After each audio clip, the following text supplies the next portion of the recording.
আসসালামু আলাইকুম রাহমাতুল্লাহ। আমি ডাক্তার জাহিদ হাসান, ভারপ্রাপ্ত অধ্যক্ষ কালিয়াকৈর হোমিওপ্যাথি মেডিকেল কলেজ। আজকের ভিডিওটা মূলত যারা স্তনের টিউমারের সমস্যায় ভুগছেন তাদের জন্য খুব অল্প করেই কিছু কথা বলে দেব এবং আ যারা স্তনের টিউমারে ভুগছেন তারা কি করবেন এবং কি লক্ষণ দেখা দেয়, আ এর কোন চিকিৎসাটা সবচেয়ে ভালো সে সম্পর্কে সংক্ষিপ্তভাবে আলোচনা করব। আশা করি সবারই কাজে লাগবে। তো দেখুন বর্তমানে সবচেয়ে বেশি যে নারীদের মধ্যে যতগুলো সমস্যা দেখা দিচ্ছে সেটা হলো স্তন টিউমার অন্যতম একটা ব্যাপার। আমরা দেখছি যে অনেক নারীরা তারা দীর্ঘ টাইম টিউমারতে ভুগছে কিন্তু সে শরমে লজ্জায় হয়তো বলতে পারছে না কাউকে বা অনেক সময় খেয়ালও করে না। তো না করার কারণে যখন জটিল হয়ে যায় তখন কিন্তু এটাকে আর সলভ করা যায় না। এজন্য স্তন টিউমার ব্যাপারটা খুব গুরুত্বের সাথে নিবেন এবং প্রতি মাসে একবার পরীক্ষা করবেন। পরীক্ষা বলতে আপনি হাত দিয়ে নিপলে যদি চাপ দেন আয়নার সামনে তাহলে কিন্তু আপনি বুঝতে পারবেন ভিতরে কোনো গোটা আছে কিনা। এজন্য। তো স্তন টিউমার হলে সাধারণত আমরা আ স্ত আমি শুধু সংক্ষিপ্তভাবে টিউমারের কথা বলি যে স্তন টিউমার কি? যদি স্তনের মধ্যে আনলিমিটেড ভাবে কোষ বেড়ে কোনো গোটা তৈরি হয়, হ্যাঁ? সেটাকেই সাধারণত স্তন টিউমার বলা হয়। অর্থাৎ টিউমার যদি কোনো স্তনের মধ্যে কোনো গোটা তৈরি হয়, কোনো কারণে আপনার সেলের আনলিমিটেড বৃদ্ধির কারণে সেটাই হলো স্তন টিউমার। তো টিউমার আমরা খুব সহজভাবে জানি যে সবাই যে টিউমার ২ প্রকার। একটা হলো বিনাইল, একটা হচ্ছে মালিগন্যান্ট। তো বিনাইল টিউমার সাধারণত কাকে বলে? যে টিউমারটা আসলে খারাপ টিউমার না, ভালো টিউমার। যে টিউমার ক্ষতি হয় না বা যে টিউমার ক্যান্সার হয় না। মালিগন্যান্ট টিউমার যে টিউমার সাধারণত ক্ষতি করে, ব্যথা হয় বা আমরা ক্ষতিকর টিউমার বলে থাকি বা এখান থেকে ক্যান্সার হতে পারে এই টিউমার।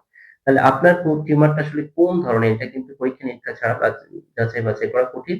তবে কিছু লক্ষণ আছে। বিনাইল টিউমার সাধারণত গ্রোথ কম থাকে, ব্যথা কম থাকে, ঠিক আছে? স্থান পরিবর্তন করে না, জ্বালা যন্ত্রণা থাকে না। কিন্তু মেলানিক টিউমারের ক্ষেত্রে কিন্তু আপনার ব্যথা, জ্বালা যন্ত্রণা, স্থান পরিবর্তন এ ধরনের সমস্যা থাকতে পারে। দিন, দিন বড় হচ্ছে এরকম সমস্যা হতে পারে। তো আপনার স্তনে যদি টিউমার হয়, তখন আপনার কি ধরনের লক্ষণ তৈরি হয়? দেখেন স্তনে যখন টিউমার তৈরি হয় তখন ১ম যে লক্ষণটা হয় ভেতরে একটা গোটা তৈরি হবে এবং যদি এটা জটিল আকার ধারণ করে তাহলে কিন্তু এর বাইরে কিছু আ সিম্পটমস দেখা যায়। যেমন স্তনের কালার পরিবর্তন হয়ে যেতে পারে। তারপরে স্তনের ভিতর থেকে পুঁজ, আ তরল জাতীয় কিছু বের হতে পারে। ঠিক আছে? যদি কালার পরিবর্তন হয় তরল পুঁজ বা এরকম কিছু তরল পুঁজ বা তরল পানি এ ধরনের কিছু বের হয় অথবা যদি আপনার স্তনের বোঁটার ভিতরের দিকে চলে যায়, এই ধরনের লক্ষণ যদি থাকে বা ব্যথা করে, জ্বালা যন্ত্রণা করে, তাহলে অবশ্যই গুরুত্বের সাথে দেখতে হবে এবং সঠিক সময়ে সঠিক চিকিৎসা গ্রহণ করতে হবে। আচ্ছা। এর ক্ষেত্রে আমরা আসলে আ কোন চিকিৎসাটা ভালো? আমরা জানি প্রচলিত চিকিৎসা যেটা আছে যেটা এগুলোর সমস্যা হলে আমরা সাথে সার্জারি করি। কিন্তু হোমিওপ্যাথিতে যদি সঠিক সময়ে সঠিক ট্রিটমেন্ট নিতে পারেন ২-৩ মাসের মধ্যেই এটা সম্পূর্ণ আরোগ্য হতে পারে। কারণ স্তন টিউমার বা যেকোনো টিউমারের ক্ষেত্রেই হোমিওপ্যাথি অপ্রতিরোধ্য যদি বলতে পারেন। পৃথিবীতে যত রোগের জন্য হোমিওপ্যাথি স্মরণীয় হয়ে আছে, তার মধ্যে টিউমার একটি অন্যতম ব্যাধি। সুতরাং আপনার স্তন টিউমার তো বটে, যেকোনো টিউমার যদি হয়, তাহলে অবশ্যই ১ম এই আপনি হোমিও ট্রিটমেন্ট নিবেন অন্তত ২ থেকে ৩ মাস।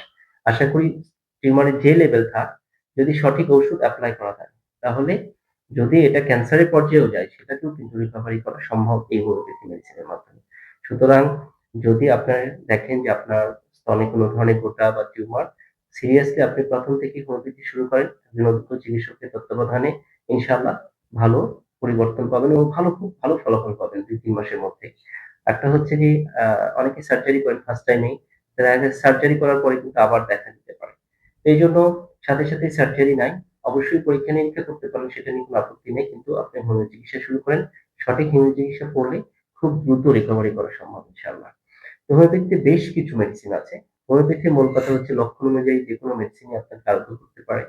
কিন্তু এছাড়া বেশ কিছু হোমিওপ্যাথিক মেডিসিন আছে, যেগুলো মেডিসিন কিন্তু এই স্তন টিউমারের জন্য খুবই ভালো কাজ করে। যেমন কোনিয়াম অন্যতম একটা হোমিওপ্যাথিক মেডিসিন যেটা স্তন টিউমারের জন্য ভালো কাজ করে। এরপরে থুজা সকল টিউমারের জন্য একটা খুব স্পেসিফিক মেডিসিন খুব ভালো কাজ করে। ক্যালক্রিয়া-ফ্লুর, ক্যালক্রিয়া-ফস মেডিসিন গুলো ভালো কাজ করে। এরপরে ফাইটোলক্কা মেডিসিন, বেলেডোনা, কোনিয়াম, কোনিয়ামের কথা বলেছি, বেলেডোনা খুবই চমৎকার কাজ করে থাকে।